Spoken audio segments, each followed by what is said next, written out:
Okay, people. I was trying to broadcast a little bit earlier. And I'm messing with my hair again. Bernie Sanders was just walking right here. I was just ran into Bernie Sanders. Can you believe it? I think he's on my flight to Dallas. What if I sit next to Bernie? Do you guys want me to interview him?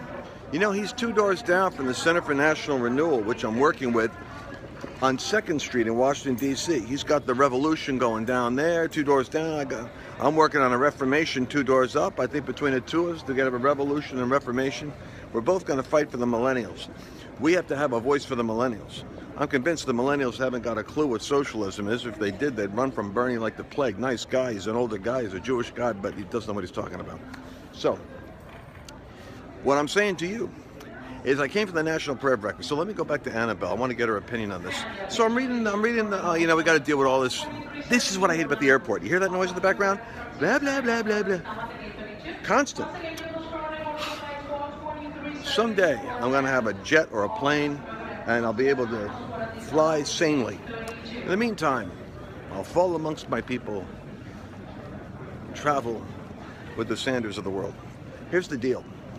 The National Prayer Breakfast was a great event, and I cannot believe the temerity, I cannot believe the chutzpah of the Atlantic and other publications that are just bent on the destruction of Donald Trump, saying that his comments were unprecedented. What did they say? They accused him of using the prayer breakfast to promote his Apprentice TV show. He wasn't using the prayer breakfast to promote the Apprentice TV show. He was introduced by, what's his name? Mark, what's the name of the guy that introduced Trump again? Mark Burnett. Yep. Annabelle's here. Hi, listening to the broadcast. Oh, well, I was going to say, honey, stop listening to music and pay attention to the broadcast when she's listening to the broadcast. So Mark Burnett was introducing Donald Trump and was told the story about how he got a hold of Trump in order to produce The Apprentice. Right. So it's very natural that Trump would talk about how they met in The Apprentice, but then the news media will manipulate it to say it was a publicity stunt. Annabelle, the news accused Trump of doing a publicity stunt. That's ridiculous. That was actually really funny. I mean, the whole introduction was really compelling, and it's great to hear these behind-the-scenes stories, and how he fired his agent because his agent wasn't even going in for that. That's right. And he probably even got the idea for you're fired from that moment. Right. So what happened was Mark Burnett had talked to Donald Trump because he and Donald Trump gave him his phone number. And Burnett was thinking he needed to be more time with his family, and so he wanted to try a new project, and he wanted to try to do it in Manhattan, and he had this idea for The Apprentice. He calls Donald Trump from the limo, arriving in the airport from the Amazon, and to his shock, Donald Trump says, "Oh, you're in Manhattan? Come over and see me, let's talk." And so poor Mark Burnett didn't have a chance to even get cleaned up. He goes right to Trump Towers. He goes up there. He's like, you could be here by 12. Yeah. You just landed. He just landed. Trump goes, "Oh, you'll be here in 30 minutes. This is the deep personality style. Exactly. This is a Trump style. So, anyway, Mark Burnett goes up to the Trump Towers and he gives him the pitch, and Trump goes, people are always trying to get me for reality TV shows like me combing my hair. What's my daily routine like? He said, I don't think it'll really work. He said, but your idea, The Apprentice, I didn't like that. Matter of fact, I give you my word right now. Let's you and me do it. He shakes his hand. And then he calls out to his secretary and says, call the agent and put my agent in touch with Mark here so that they can work out the details. And so Mark goes to talk to the agent. The agent is furious. He says, this is a terrible idea. This idea is done. You're not going to do it.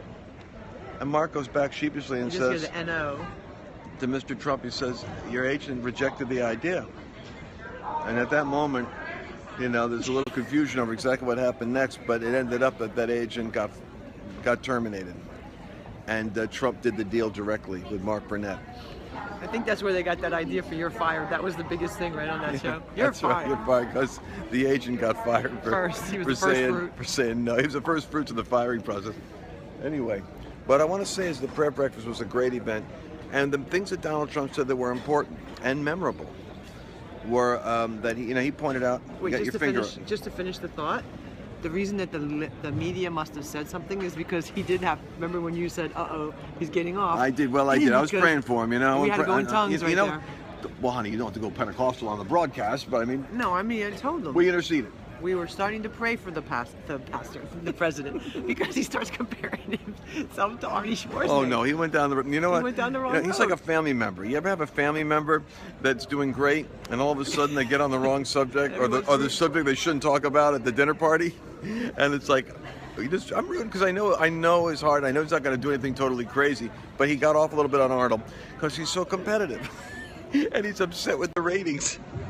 And he said, if we're going to pray for anything, let's pray for Arnold's ratings. It was kind of funny for me. Anyway, but of course the media has to freak out over that because they're looking for any dangling participle that they can hang around his neck like a noose. We should be boarding soon, by the way. Well, they just let our plane out, so they're cleaning it. Oh, good. Look, I'll tell you, if I see Bernie Sanders coming by, I'll grab him. Did you tell? I didn't hear you say about the R&R. Oh, no, I didn't tell you guys. Bernie Sanders has an office that's 2 doors down from where I'm planning on working out in Washington on 2nd Street. And he's got this group that's called the Revolution he's trying to do. And our group at the Renewal Center is into the Reformation, transforming culture. And so I think we should just get together and have a revolution with the Reformation and get together for some R&R. I was joking with Annabelle. She wants me to tell you guys everything I just say. think it's so funny. The guy is so funny. It will evaporate if he doesn't record it. Look, hey, check this him, picture out. Watch this. Look at this. I want you to get this background.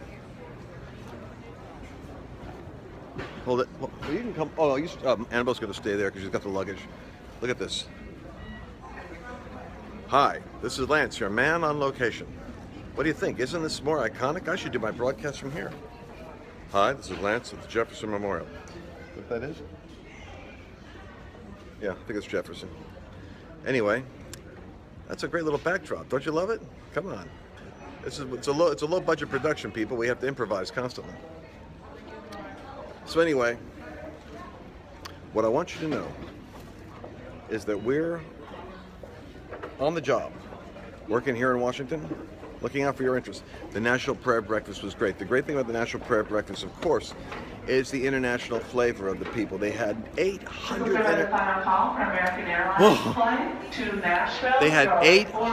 international people on this flight. 800 from other nations. What does that tell you? I asked, is that unusual? They said unprecedented. Here's another iconic picture. Check this out.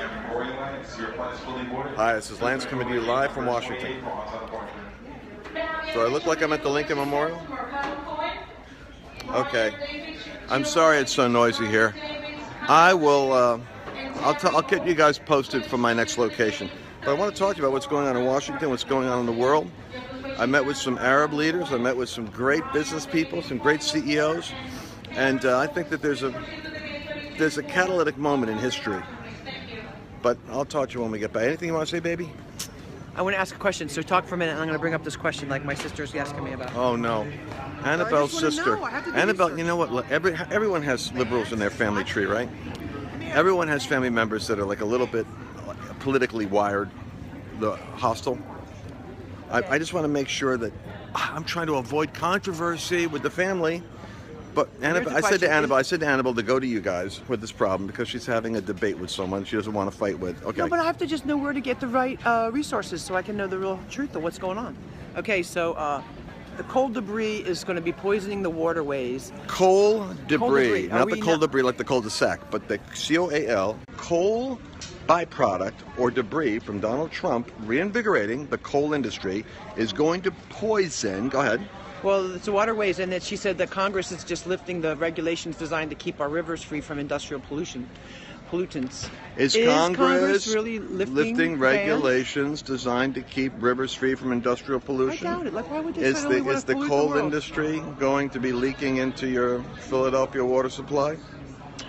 This, we need some of you to get some answers on this. We need them. I just need to know where to look for the truth facts. Now send the information to Annabelle Research at lancelearning.com. That's Annabelle with an E, ANNABELLE, research at lancelearning.com. And we will get answers to these questions for the family members.